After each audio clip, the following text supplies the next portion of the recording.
মোরলা মাছের টক। কাঁচা আম দিয়ে মোরলা মাছের এই রেসিপিটি সত্যি খেতে খুবই অসাধারণ। মোরলা মাছের টক খেতে যতটা অসাধারণ, রান্না করতে ঠিক ততটাই কম ঝামেলা। মোরলা মাছের টক রান্না করার জন্য আমরা কাঁচা আম নিয়েছি, আর সেই সাথে মোরলা মাছ তো থাকছেই। তো এই সব কিছু আমরা কেটে কুটে ধুয়ে নেব।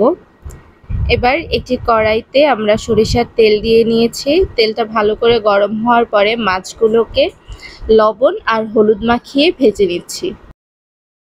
মাছগুলোকে একটু কড়া করে ভাজতে হবে, যেহেতু আমরা আমের টকের সাথে মাছটা দিব, তাই মাছটা যদি কড়া করে ভাজা না হয় তাহলে কিন্তু খেয়ে খুব বেশি একটা মজা পাবেন না। মাছের দুই পাশে আমরা ভালো করে কড়া করে ভেজে নিচ্ছি।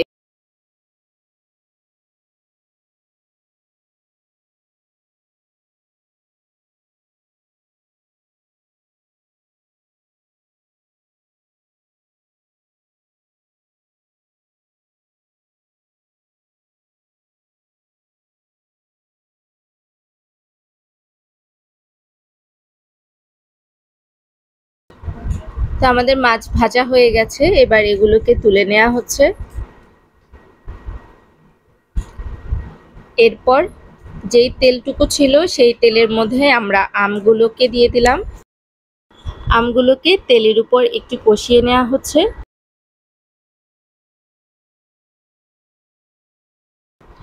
এবার এর সাথে কিছুটা লবণ দেয়া হয়েছে।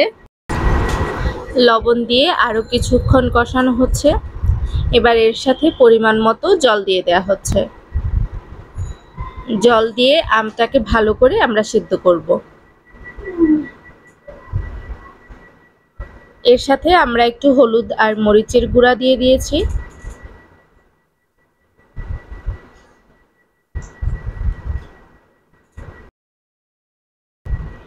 আমটা যখন সেদ্ধ হয়ে আসবে তখন এরকম চামচ দিয়ে আমগুলোকে একটু ভেঙে দেওয়ার চেষ্টা করবেন, তাহলে দেখবেন যে আমের যে শক্ত একটা ব্যাপার ওইটা আর থাকছে না, তখন খেতেও খুবই ভালো লাগবে। তো এরপরে এই আমের টকের মধ্যে আমরা ভেজে রাখা মাছগুলো দিয়ে দিলাম।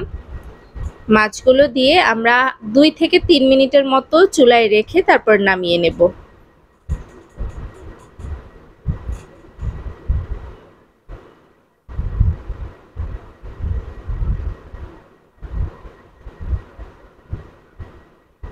তো এবার আমরা এই মাছটাকে নামিয়ে নিচ্ছি। মাছগুলো নামিয়ে নেওয়ার পরে কড়াইটাকে পরিষ্কার করে আমরা আবার চুলায় বসিয়ে দিয়েছি। এবার কিছুটা তেল দিয়ে তাতে ফোড়নে দেওয়া হয়েছে শুকনা মরিচ আর সরিষা। এবার মাছগুলোকে তেলের উপর ঢেলে দেওয়া হচ্ছে।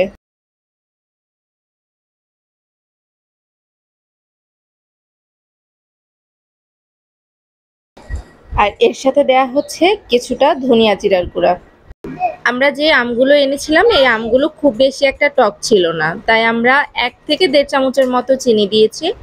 তবে আপনারা যখনই আম দিয়ে মোরলা মাছ রান্না করবেন তখন অবশ্যই মুখে দিয়ে দেখবেন, যদি আমটা বেশি টক হয় সেক্ষেত্রে চিনিটা একটু বাড়িয়ে দিবেন।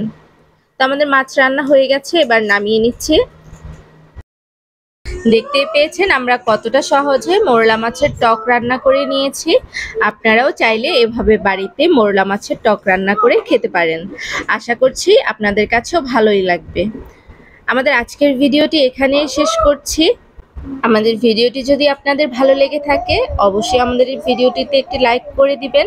আর আমাদের চ্যানেলটিকে যদি এখনও সাবস্ক্রাইব করে না থাকেন আমাদের চ্যানেলটিকে সাবস্ক্রাইব করে পাশে থাকা বেল আইকনটিতে ক্লিক করবেন, যেন আমাদের সকল নতুন নতুন ভিডিও নোটিফিকেশন সবার প্রথমে আপনার কাছে পৌঁছে যায়। আজ তাহলে এই পর্যন্তই, দেখা হচ্ছে পরবর্তী ভিডিওতে। ততক্ষণ সবাই ভালো থাকবেন, সুস্থ থাকবেন। ধন্যবাদ।